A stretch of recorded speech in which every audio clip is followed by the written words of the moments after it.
It seems like this is a really popular time of year for people getting new puppies. I am getting bombarded with emails lately about what people should do to puppy-proof their home, to get their house ready for a new arrival. The first tip that I always share with people is to choose a breed that's going to fit your home and your yard or your outdoor space. If you live in an efficiency apartment that is up on the second or third floor, you don't have any yard space of your own, you live in an urban area where you have to take your dog for walks on a leash all the time or to a local dog park, you don't want to get a Great Dane or a Newfoundland or even a medium-sized breed like a Labrador or a Husky that requires a lot of time and a lot of attention because they have high energy levels. So you want to choose, if this is your living situation, you'd want to choose a smaller breed, one that's a lot lower maintenance, that's more of a laid-back breed. If you have a large home in a rural area with a big yard, lots of acreage, a bigger dog might be a great choice. Certainly you can go smaller as well, but you just want to make sure that you choose a dog that's going to fit your home, your lifestyle, and your outdoor space. So assuming that you've already done your research and you've chosen a breed that you want and you are adopting a younger dog and bringing it into your home, there are certain things that you should definitely do to puppy-proof your home. And this goes for adult dogs as well if they aren't house trained yet. So if you're adopting from a rescue or, an ASPCA or Humane Society, make sure, that you ask some questions about the dog and spend some time getting to know the dog before you bring it home. If the dog isn't house trained,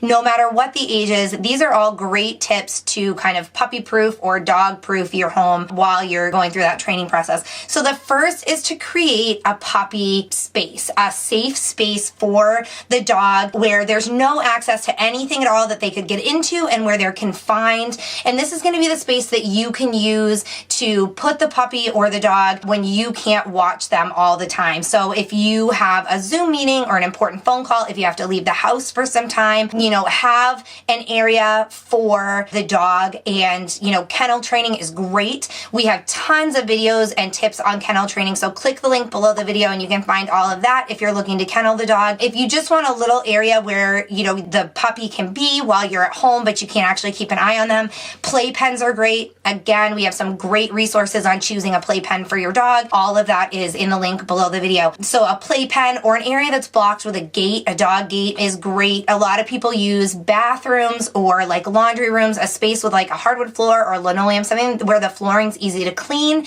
and there's nothing that the puppy can get into. So speaking of getting into things, my second tip is electrical cords. This is something that a lot of people neglect to think about. Puppies chew on everything, even cords. So in that puppy space and the rest of your house, think about small babies. You want to make sure that you're picking up any electrical cords, tying them up, keeping them out of reach of the puppy. 3 cabinets, and especially cabinets with like cleaners and food in them.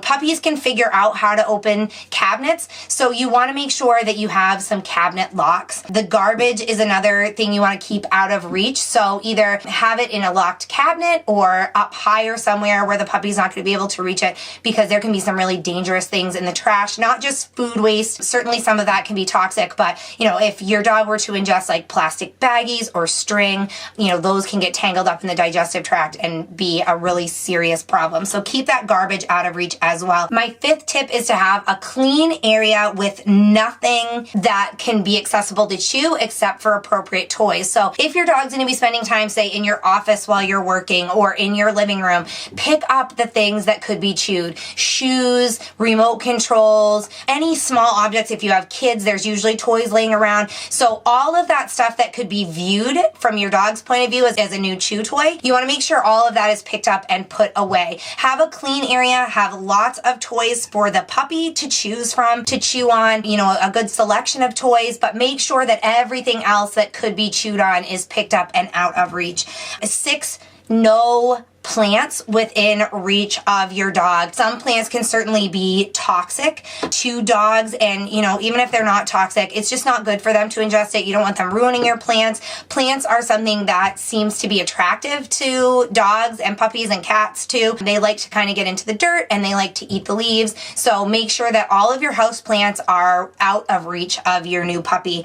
And finally, this kind of seems like common sense, but supervision. Puppies are very similar to babies. They need to be supervised all the time. And, you know, I hear a lot of people when accidents happen, when dogs get into things that they shouldn't, you know, people say, just ran to the bathroom, or I went out to the kitchen to get a drink. That's all it takes, is that, you know, 1 minute that you're gone out of the room, they can chew something that they're not supposed to. They can get into something really dangerous. So supervise at all times. And if you're not able to supervise, you should have that puppy safe space, I call it, where it's a playpen or a room where there's no access to anything dangerous. And you can rest assured with peace of mind knowing that they're in there and they're safe and there's nothing that they can get into while you're doing whatever it is that you need to take care of. So those are my top DIY puppy proofing tips. If you have any questions, feel free to email me. Again, check out the link below the video. There's some awesome tips in there, more about puppy training and puppy proofing, but also some of those tips, as I mentioned, on some products that you might be interested in, such as gates, the play spaces, the play pens. That's all in there. So check out that link and feel free to email me. Thanks for watching this video guide.